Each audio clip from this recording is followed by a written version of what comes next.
شوال کا مہینہ شروع ہو گیا ہے، اور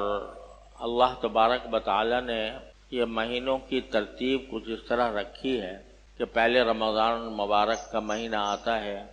جس میں اسلام کا ایک اہم رکن یعنی روزہ انجام دیا جاتا ہے۔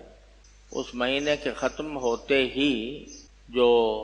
3 مہینے ہیں، شوال، ذوالقعدہ، ذوالحجہ، ان 3 مہینوں کو اللہ تبارک و تعالی نے حج کا مہینہ قرار دیا۔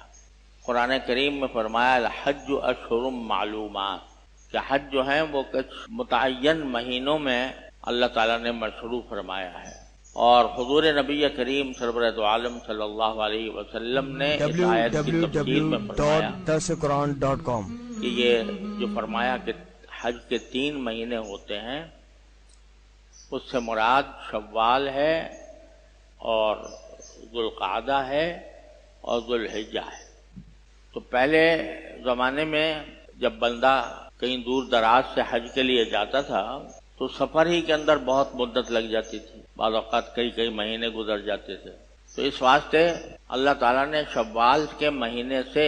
حج کے مہینوں کا آغاز کیا، جس کا مطلب یہ ہے کہ شوال کے مہینے سے بھی اگر کوئی شخص